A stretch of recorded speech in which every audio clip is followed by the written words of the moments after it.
Ya podemos empezar.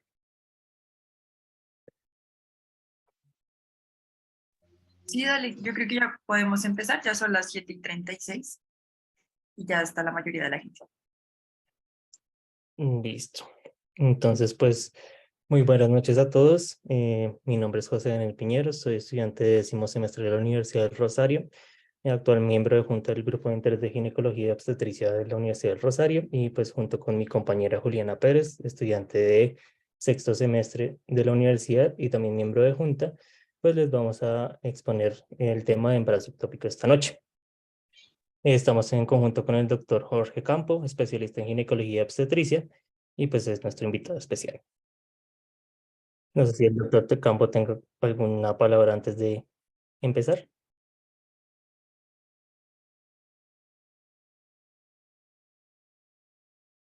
No. Entonces, siguiente. Estas son las referencias que utilizamos y este es el contenido que vamos a desarrollar durante toda la presentación. Listo. Entonces, empezando con la definición de epidemiología, siguiente, podemos ver que pues el el embarazo ectópico es, como bien lo dice su nombre, cuando la gestación no se localiza a nivel endocavitario. ¿Esto qué quiere decir? Que es cuando esa implantación del óvulo fecundado pues está por fuera pues de la cavidad uterina. Según las guías de la NICE en el 2012, en cuanto a la epidemiología, 11 de cada 1000 gestaciones son de gestaciones de carácter ectópico. Esto pues se le atribuye que estas gestaciones ectópicas, el 95%, es decir, su gran mayoría, van a ser tubáricas, dejando el 5% restante de origen no tubárico. Y es por esta razón que en esta charla pues nos vamos a basar principalmente en las gestaciones tubáricas, ya que son las más frecuentes. Dentro de ese 95% de las gestaciones tubáricas, el 80% van a ser originadas en la región ampular, en donde, pues, como vemos en el diagrama de la derecha, está señalado por el punto A. Ya después, las otras regiones tubáricas, como la región ísmica con un 12% y la región fimbrial con un 5%, pues van a ser menos prevalentes, pero pues igual hay que tener en cuenta que estas van a existir. Hablando un poquito más de prevalencia, en cuanto a las guías de la COGE del 2018, pues ellos hablan de una prevalencia más o menos del 1 al 2% de todos los embarazos, son embarazos ectópicos, y muy importante en cuanto a la mortalidad materna, que estos son responsables del 9% de la mortalidad materna, o por lo menos en Estados Unidos. En el primer trimestre, este es el que esa es una sintomatología que pues se presenta usualmente, es muy inespecífica, pero sin embargo pues cabe resaltar que se constituye en sangrado vaginal y o dolor abdominal de carácter agudo en las pacientes. Pero pues como mencioné anteriormente, es una sintomatología bastante inespecífica y hay que también descartar ciertos diagnósticos diferenciales que vamos a mencionar posteriormente. Siguiente. Listo. Entonces, gracias a todos los hallazgos pues, imagenológicos y de laboratorio, pues podemos, actualmente hemos podido ir avanzando en cuanto al diagnóstico y tratamiento de este tipo de patologías. Principalmente vamos a referirnos en la subunidad beta de la gonadotropina coriónica humana y también de la ecografía, principalmente la ecografía transvaginal. Estos dos en conjunto en sus diferentes modalidades de la beta-HCG y la ecografía transvaginal nos permiten dar un diagnóstico temprano, usualmente entre las 6 y 8 semanas, y eso también nos permite brindarle a la paciente un diagnóstico tanto precoz y un tratamiento oportuno para así disminuir la mortalidad que puede generar este diagnóstico. También vamos a ver que en cuanto al tratamiento se tienen que tener varias consideraciones que posteriormente se las diremos, pero la principal es, una de las principales, es que el deseo de la materna a, pues, si quiere mantener o no la fertilidad, y eso también nos va a condicionar ciertas opciones terapéuticas. Siguiente. Listo, entonces ahora vamos a ver los diferentes factores de riesgo que podemos encontrar para el embarazo ectópico y principalmente vamos a hablar que estas situaciones lo que van a hacer es alterar la capacidad de las trompas de transportar los gametos o embriones o producir una lesión del epitelio tubárico que va a impedir el paso de estos a la implantación en el endometrio. Entonces a la derecha vamos a tener una tabla con los diferentes factores de riesgo más importantes para el embarazo ectópico con su respectivo odds ratio. El más importante que tenemos que tener en cuenta es el antecedente de embarazo ectópico previo. Vamos a tener que una gestación ectópica previa va a tener un odds ratio de 12.5 y ya 2 o más gestaciones ectópicas va a subir exponencialmente y va a tener un odds ratio de 76.6. Entonces, por esto es tan importante en la historia clínica tomar estos antecedentes ginecológicos de la paciente para determinar si está en mayor riesgo o no del embarazo ectópico. También tenemos diferentes patologías y cirugías tubáricas, un antecedente de enfermedad inflamatoria pélvica. Lo que va a ocurrir acá, como ven en la imagen, es que la trompa de falopio va a estar inflamada. Esto no va a permitir que pasen estos gametos y por ende se va a terminar implantando ya como tal en la trompa, como habíamos hablado que la localización más frecuente es en la ampolla. Entonces por esto va a ocurrir. También tenemos una gestación con dispositivo intrauterino como método anticonceptivo. Como tal, no aumentar tanto el riesgo de un embarazo ectópico, pero hasta 53% de los embarazos que ocurren con este dispositivo intrauterino son ectópicos. Entonces, por eso es que tenemos que tenerlo en cuenta.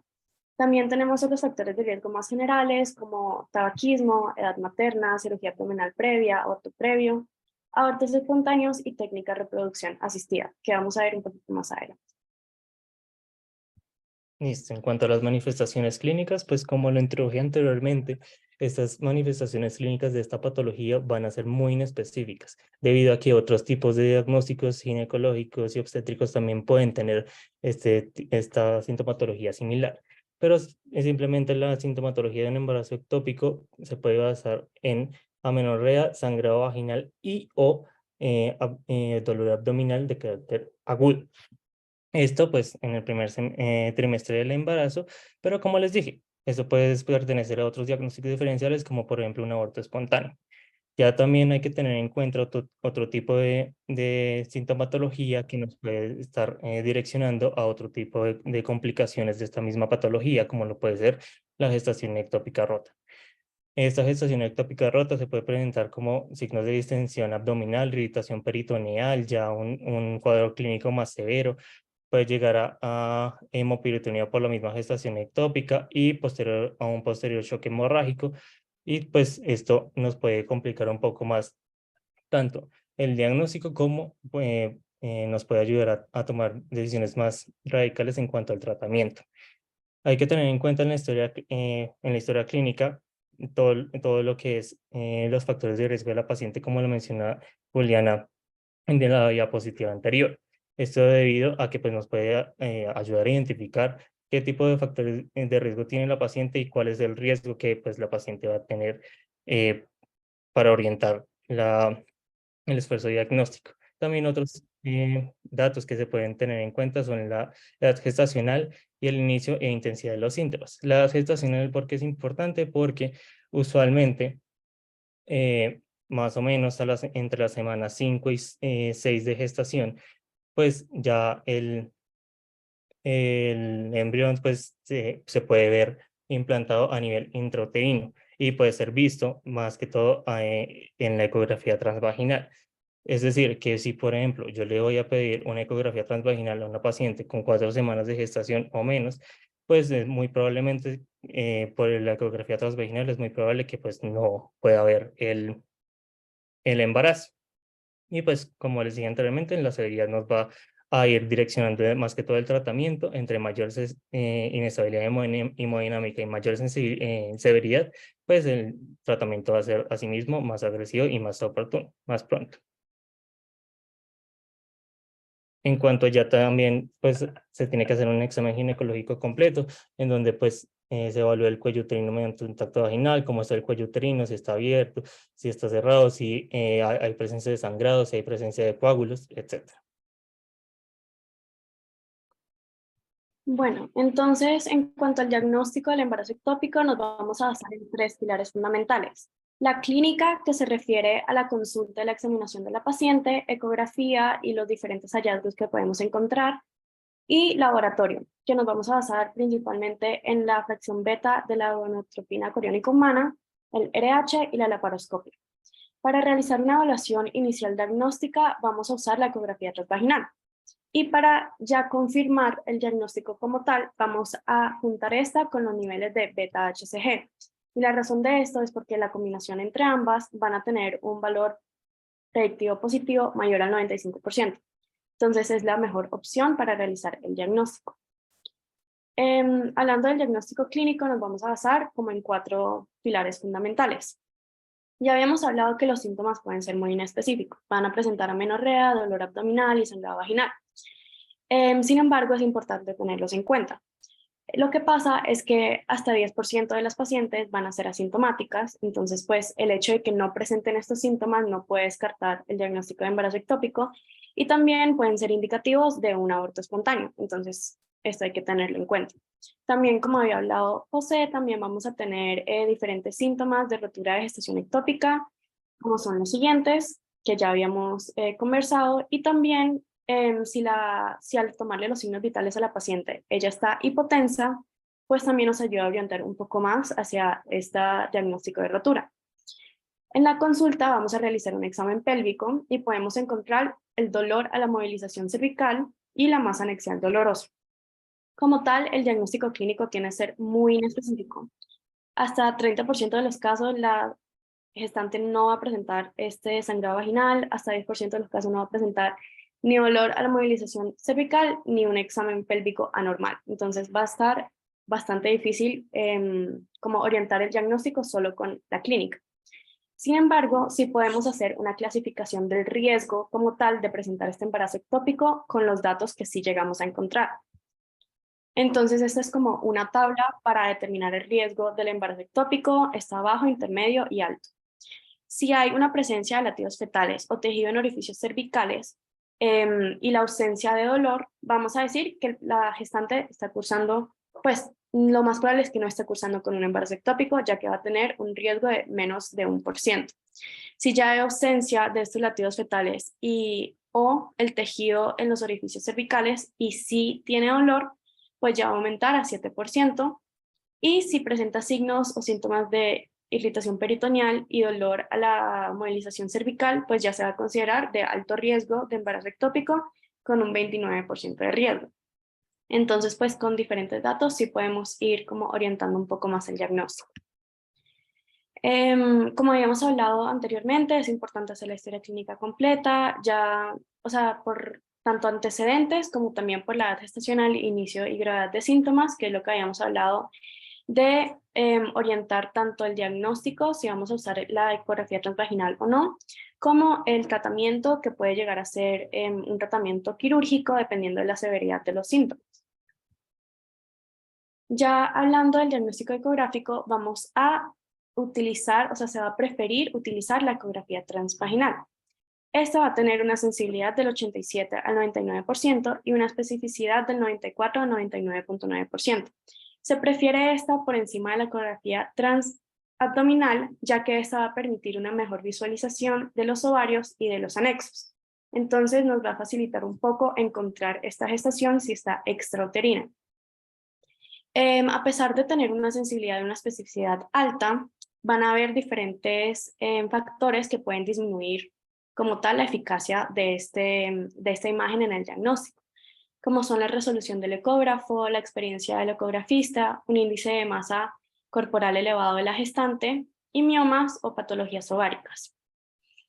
En una gestación normal, como vemos en la imagen que les tengo en esta diapositiva, vamos a ver un saco gestacional con su vesícula vitelina.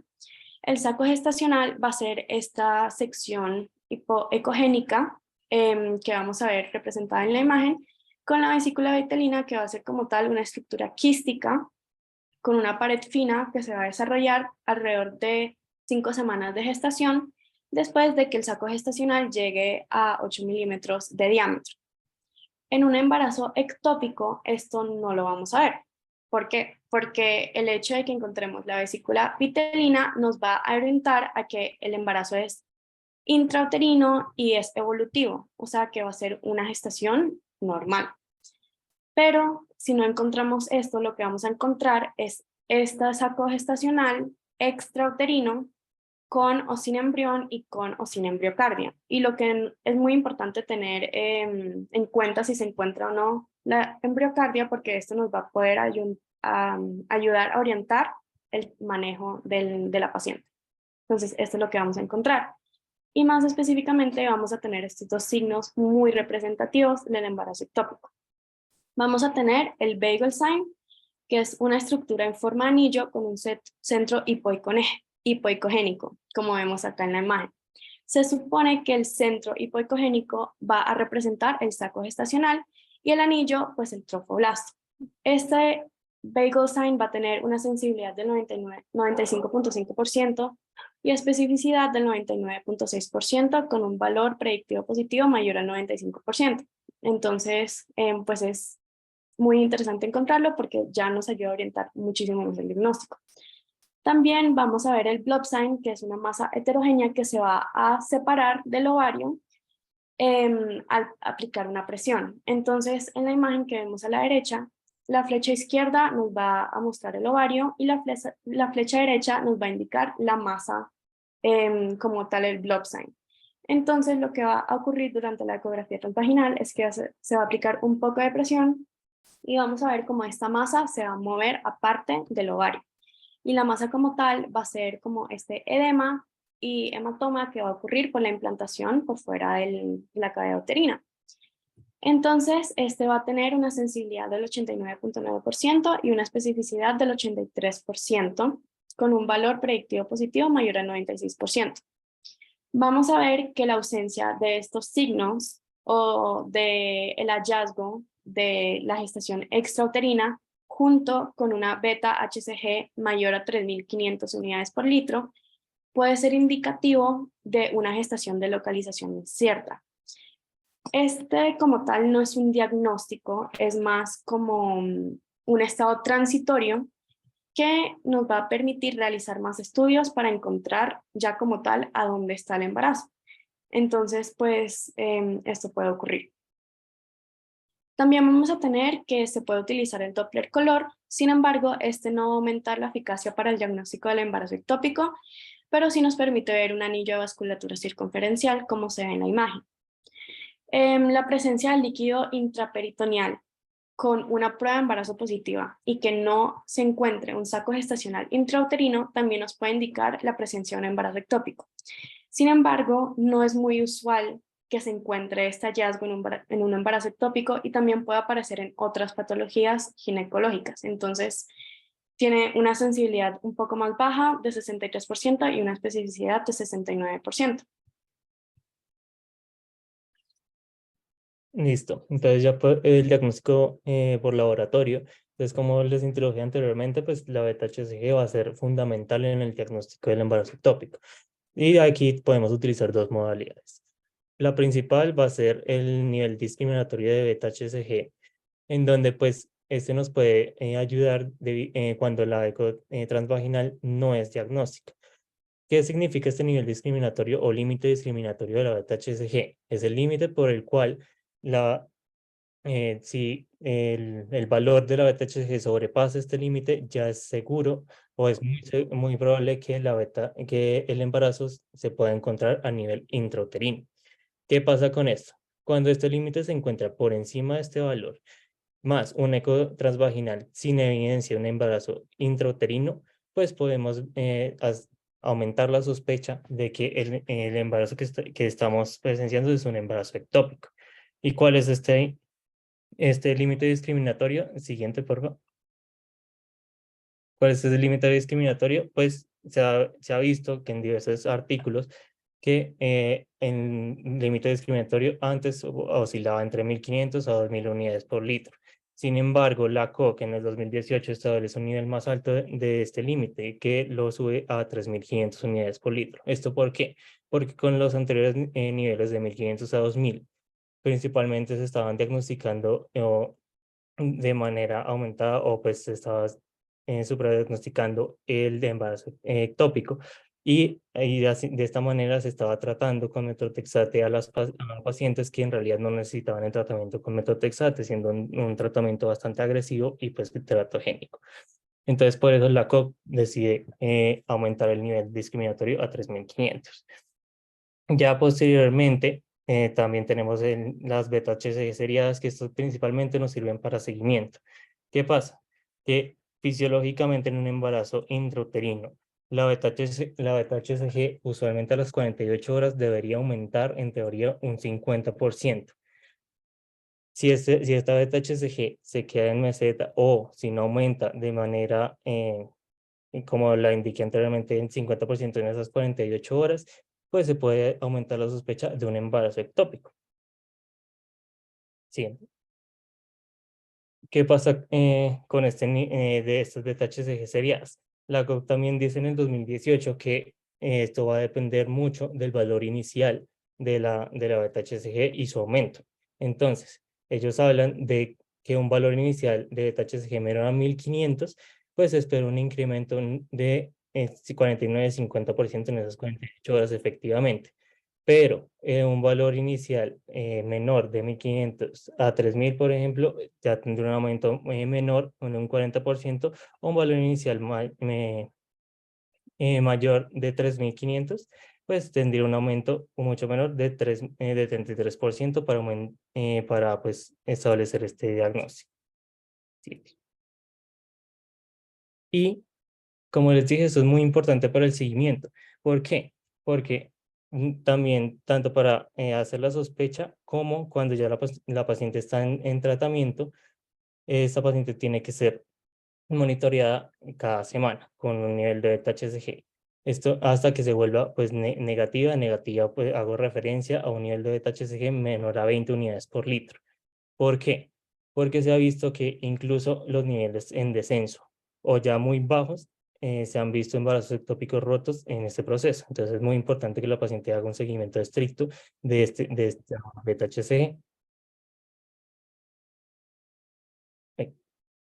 Y en cuanto a otros laboratorios que se le deben pedir a la paciente con una sospecha de embarazo ectópico, pues el tipo de sangre del RH, esto principalmente porque ante una paciente con un RH negativo, es muy importante a todas se les haga la administración de la hemoglobina anti-D para proteger contra la inmunización del RH. Y en cuanto a la laparoscopia, se dice que, por ejemplo, en un escenario, por ejemplo, de un pool, se tienen aproximadamente de 7 a 10 días para poder encontrar dónde está situado el embarazo. Si ya pasaron más de 7 o 10 días y la localización sigue siendo incierta, pues se recomienda hacer una laparoscopia con el fin de encontrar dicha gestación. Estos son algunos diagnósticos diferenciales que podemos sospechar si no encontramos suficientes criterios para diagnosticar el embarazo ectópico. Tenemos una apendicitis aguda, un aborto, una torsión ovárica, la enfermedad inflamatoria pélvica, una ruptura de un quiste, un absceso o un cálculo urinario. Entonces, esto lo podemos sospechar como diagnóstico diferencial. En cuanto ya al manejo, el siguiente podemos tener 3 tipos de manejo, dependiendo tanto del estadio clínico de la paciente, como también de otros tipos de variables que ya vamos a explicar más adelante.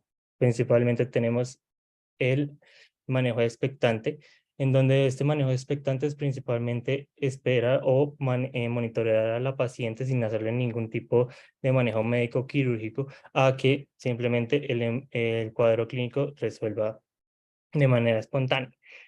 ¿Cuáles son las indicaciones de esta conducta expectante? Principalmente pacientes asintomáticas y en buen estado general.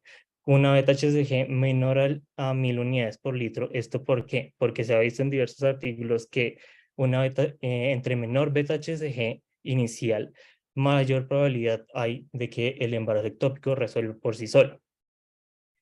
Y una ausencia de sangrado en el fondo de saco de Douglas, es decir, ausencia de hemoperitoneo significativo. ¿Cómo se hace este tratamiento? El seguimiento a la paciente. El seguimiento se hace a las 48 horas, en donde se hace una nueva toma de beta-HCG, en donde esta debería disminuir el 50%. Si esta disminuye efectivamente en esas 48 horas un 50% con respecto al valor inicial, se va a hacer un control semanal de la beta HCG hasta que ésta se negativice, es decir, hasta que esta esté menor a 20 unidades por litro. ¿Qué pasa si esto no sucede o no hay un descenso o al revés, hay un incremento de la HCG? Pues ya se pasa a una conducta más activa, ya sea manejo médico, manejo quirúrgico, dependiendo de las características de la paciente y del estado de la paciente. Y pues esto ya va a depender prácticamente pues del cuadro clínico de la paciente. Siguiente. Ya en cuanto al tratamiento médico, el tratamiento médico se hace principalmente con metotrexate. ¿Qué es el metotrexate? Es un inhibidor del ácido fólico que va a inhibir la síntesis y reparación del ADN y a consecuencia, pues va a inhibir la replicación celular. Esto, en siguiente, ¿qué va a hacer principalmente? Va a inhibir la proliferación de los tejidos que se encuentran en división activa. Y en el caso específico del tratamiento del embarazo ectópico, pues va a afectar principalmente al tejido trofoblástico, específicamente al citotrofoblasto. Pero esta también puede pues, afectar a otros diversos tejidos, no solo al tejido trofoblástico, sino que también puede afectar al tejido gastrointestinal, a la mucosa oral, también puede afectar todo el sistema hematopoyético en la médula ósea, puede afectar también a nivel renal por su metabolismo o también a nivel hepático. Entonces esto es muy importante tenerlo en cuenta para poder darle el tratamiento a la paciente y ver si efectivamente es candidata a este manejo. Siguiente. ¿Cuáles son las reacciones adversas al medicamento? Pues principalmente van a ser reacciones adversas gastrointestinales, como lo puede ser náuseas, vómitos, dolor abdominal, otras causas hematopoyéticas como neutropenia, linfopenia, anemia, y también puede generar a nivel de la piel hipersensibilidad a la luz solar. Una vez se tenga instaurado este tratamiento médico con metotrexate, se tiene que hacer una monitorización seriada con niveles de beta-HCG.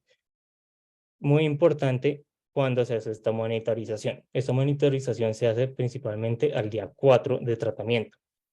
Entonces yo le doy la primera dosis a la paciente y al día 4 la vuelvo a citar para medir los nuevos niveles de beta-HCG. ¿Por qué al día 4? Porque en los primeros días de tratamiento, estos niveles de beta-HCG tienden a aumentar posterior a la administración del metotrexate. ¿Y esto por qué? Porque si bien el metotrexate ayuda a la eliminación del citotrofoblasto, el citotrofoblasto restante sigue produciendo beta-HCG.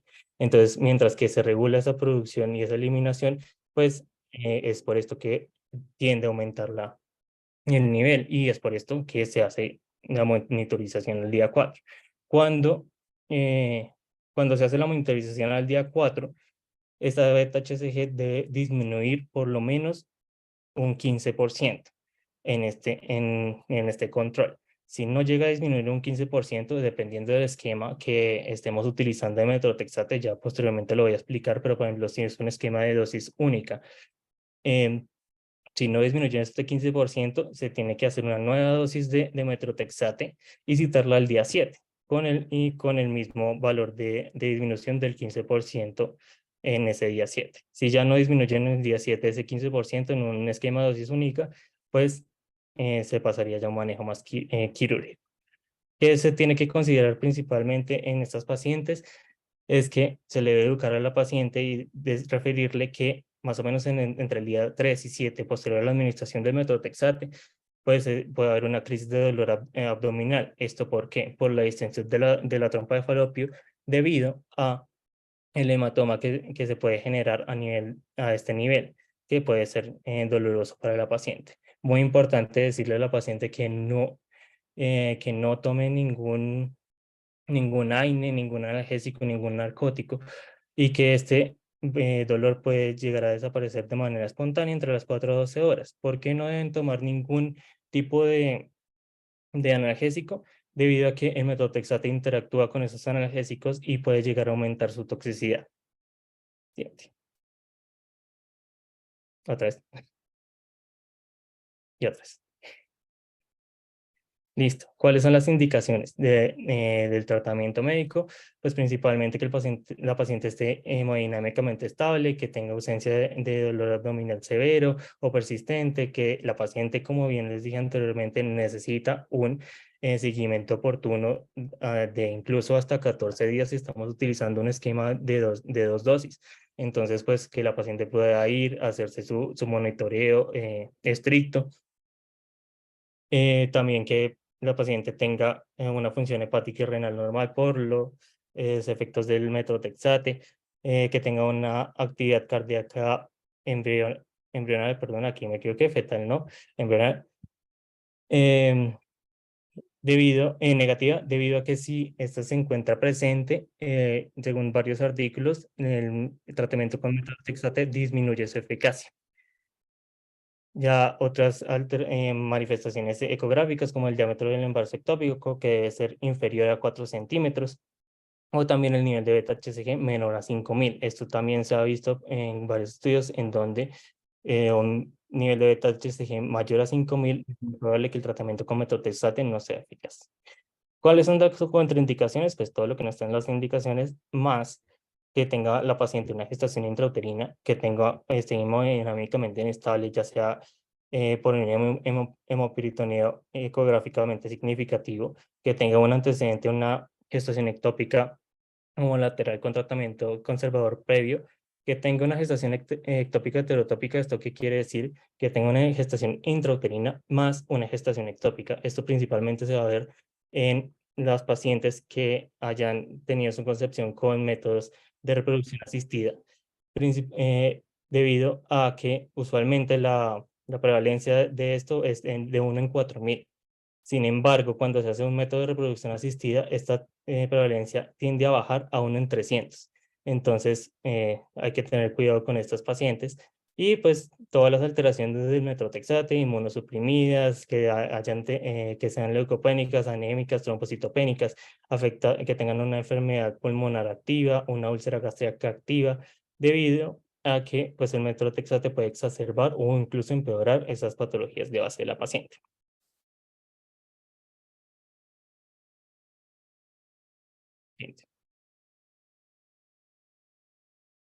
¿Y cuáles son los regímenes de tratamiento disponibles? Principalmente tenemos 3 regímenes de tratamiento. El primero ya se los introduje, que es el de dosis única. Y también tenemos otros de dosis doble, que el de dosis doble es principalmente que se le da la dosis de la paciente de 50 miligramos por metro cuadrado intramuscular en el día 1, luego se le da una segunda dosis al día 4 y al día 7 es que se le toma la nueva beta-HCG. Se espera esa disminución del 15%. Si no tiene esa disminución del 15%, se le da una tercera dosis y se espera al día 11. En el día 11 se evidencia otra vez el control y si no hay una disminución del 15%, pues se le da una cuarta dosis, se espera el día 14. Si ya en el día 14 ya no hay una disminución definitivamente del 15% de la beta-HCG, pues se pasa a un tratamiento quirúrgico. Aquí hago un detenimiento en cuanto a qué régimen elegir de estos dos, que son los que más se utilizan debido a que son los más costo efectivos, tienen menor tendencia a reacciones adversas a medicamento en los pacientes, tienen menor tendencia a rescates de ácido fólico. Y también se han visto que en cuanto al el régimen de dosis múltiple, pues los resultados no tienen diferencias significativas en cuanto a la efectividad. Entonces, ¿cuál escoger entre dosis única o dos dosis? Las guías ACOG principalmente mencionan que eso depende del nivel de beta-HCG inicial. Entonces, ante niveles de beta-HCG iniciales entre 3500 y 5000, se preferiría un régimen de 2 dosis. ¿Por qué? Porque pues, se ha visto en estudios y esos mencionan que se ha visto mayor efectividad a mayor del esquema de 2 dosis a mayor nivel inicial de beta-HCG. Si ya es un nivel menor a 3500, pues ya estaríamos hablando de un esquema de dosis única. ¿Cómo funcionaba o cómo funciona el esquema de múltiples dosis? Principalmente se dan en una dosis de metotrexate de 1 miligramo por kilogramo en los días impares, de 1 al 7, y se alternaba con dosis de rescate de ácido fólico de 0.1 miligramo por kilogramo en los días pares. Y pues en cada dosis de metotrexate se hace el control de beta-HCG y se esperaba la disminución del 15%. Bien. Ya pasando al tratamiento quirúrgico, finalmente pues tenemos que las indicaciones son todas las contraindicaciones del tratamiento médico, es decir, que pues, la paciente tenga un nivel de beta-HCG superior a 5000, frecuencia cardíaca positiva, etcétera, y que la paciente esté hemodinámicamente estable.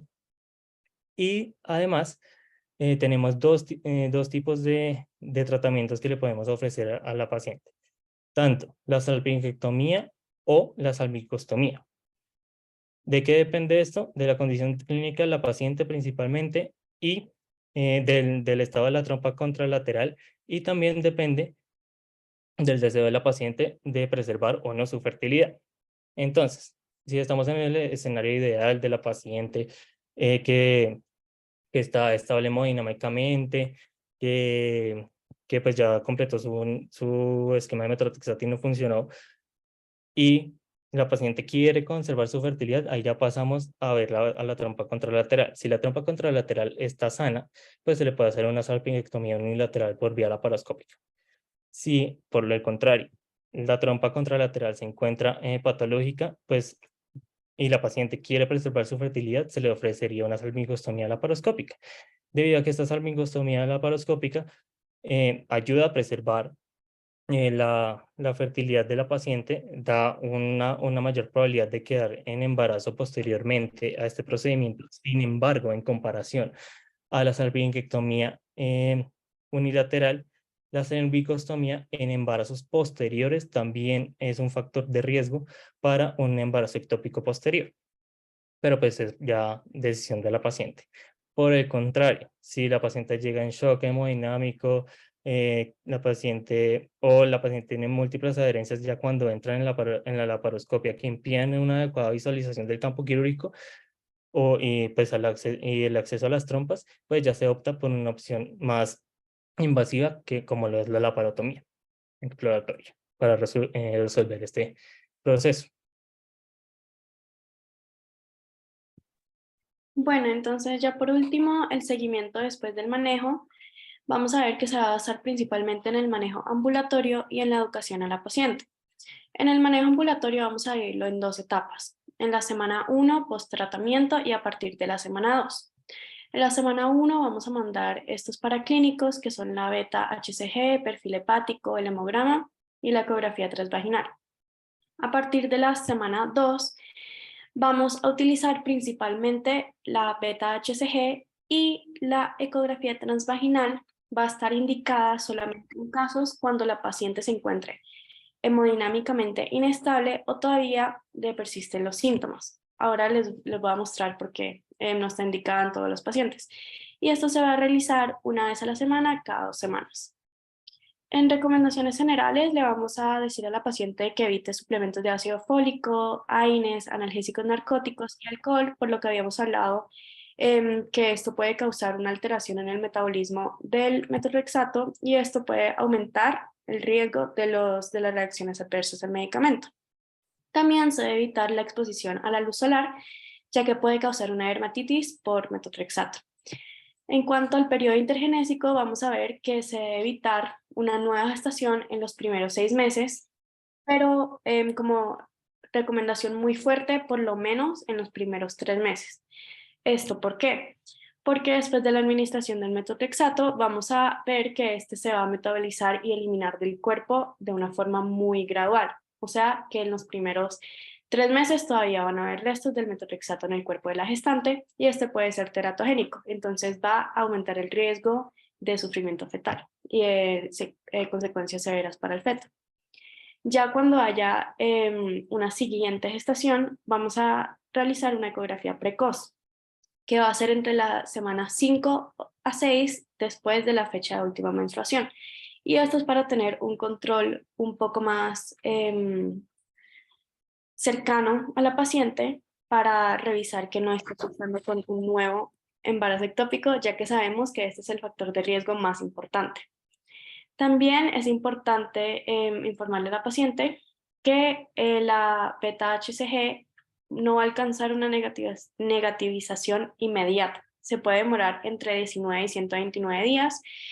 Y por esto es que vamos a hacer estas revisiones en el manejo ambulatorio para revisar que sí esté bajando, pero pues no va a ser un proceso inmediato. Vamos a tener diferentes hallazgos imagenológicos después del uso del metotrexato. Lo que va a ocurrir es, como vemos en la imagen, que todavía va a haber como una masa por este edema y por la hemorragia que va a ocurrir después del tratamiento. Y por esto se va a llamar como un alargamiento paradójico del embarazo ectópico, porque todavía se siguen encontrando hallazgos imagenológicos. Por esto es que se tiende a no recomendar el seguimiento con la ecografía transvaginal a todas las pacientes, porque ellas se pueden alarmar al ver que todavía ven un embarazo ectópico cuando en realidad no lo está, sino que solo se está comenzando a regular. Estos hallazgos se pueden encontrar hasta 2 meses después del tratamiento, y por esto solo se va a recomendar el seguimiento con la ecografía transvaginal para pacientes que estén hemodinámicamente inestables o que todavía tienen síntomas. Pero de resto, pues se va a ir normalizando. Muchas gracias por su atención. Esta fue nuestra charla de embarazo ectópico.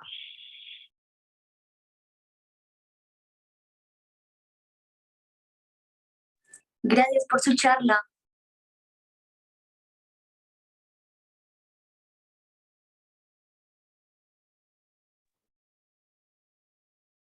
Hola, buenas noches, ¿me escuchan? Sí, Sí, doctor. doctor Campo. Bueno, muchísimas gracias a la invitación, a Juliana y a José. Felicitarlos, la charla muy completa y como siempre el grupo de interés con sus expositores siempre muestran un alto nivel de compromiso y la calidad de las charlas siempre es de muy buena calidad. Quiero puntualizar en cuando mencionábamos algo del pool y la beta HCG mayor a 3500.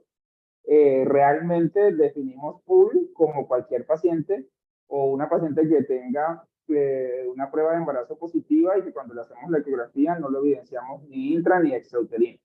¿Sí? Entonces, realmente el valor de 3500, como después lo mencionó José, es el valor de la zona de discriminación que determinó ACOP en el 2018 y es la zona de discriminación con la que actualmente hoy en día trabajamos en nuestras salas de urgencias.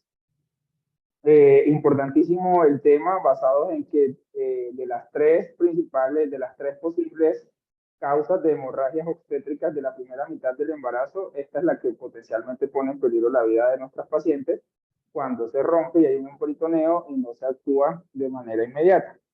Entonces, puntualizar que PUL es cualquier paciente que tenga una prueba de embarazo positiva y una ecografía que no evidencia embarazo intra ni extrauterino, y que el 3500 realmente es para hablar de la zona de discriminación. Entonces, si una paciente tiene una beta por encima de 3500 y yo le hago la ecografía y no evidencio el embarazo ni intra ni extrauterino, muy seguramente está pasando algo que no lo estoy viendo extrauterino, porque si no lo veo dentro del útero está por fuera, o tendrá alguna de las otras posibles causas de beta positivas diferentes a embarazos, que no es el tema de la charla y que pues se los dejaría a discreción de todos los que están acá conectados, incluso pues los estudiantes de octavo que los invité. Ya ellos también han hecho esa investigación y ya podrían también hablarnos de causas de beta HCG positivas diferentes a embarazo, como por ejemplo los procesos neoplásicos.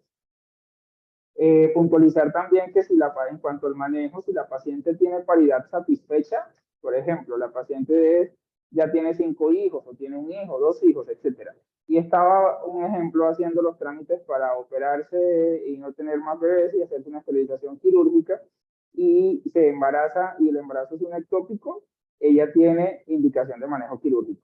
No le voy a dar manejo médico porque ella no quiere preservar la fertilidad.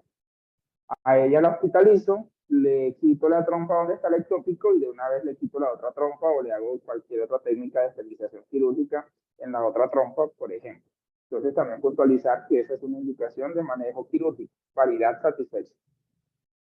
En cuanto a la recomendación que nos hablaba Juliana, después de recibir manejo médico con metotrexate, hay que puntualizar que sí, mínimo son 3 meses, pero realmente es por todos los efectos teratogénicos que mencionaste. ¿Listo? Básicamente esa es la recomendación.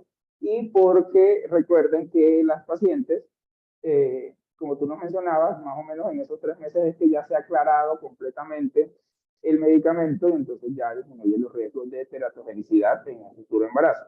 Entonces, básicamente, recomendarle mínimo 3 meses. Y porque adicionalmente en esos 3 meses, recuerden que todas las embarazadas debemos suplementarlas con ácido fólico para evitar las malformaciones del tubo neural 3 meses antes de buscar el bebé y los 3 primeros meses de embarazo. Entonces, también es para que ella tenga esa gabela, llamémoslo así de esa forma, de esos 3 mesecitos para que empiece nuevamente suplementación de ácido fólico y busque intentar el nuevo embarazo. Eran como las intervenciones o precisiones que quería hacer. No sé si hay alguna pregunta, alguna duda del auditorio.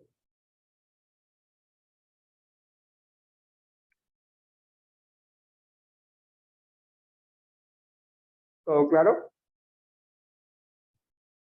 Sí, señor Doc, muchas gracias. Ok, perfecto. Muchas Bueno, gracias. presentar mis excusas cuando José me pidió que se iba a intervenir cuando recién iniciamos, era que el tráfico estaba terrible, iba saliendo de Mérida, la lluvia, y todo eso, por eso no pude expresarme al inicio de la charla, pero bueno, nuevamente muchísimas gracias por la invitación, a todos los miembros del grupo, en lo que pueda siempre ayudarles o ser el invitado con muchísimo gusto. Nuevamente a José y a Juliana, felicitaciones. Excelente la charla. Muchas Que tengan gracias, todos una doctor muy buena Campo. noche. Con todo Gracias, gusto. chicos, por asistir. Muchas gracias. Muchas gracias, doctor. Gracias a ustedes.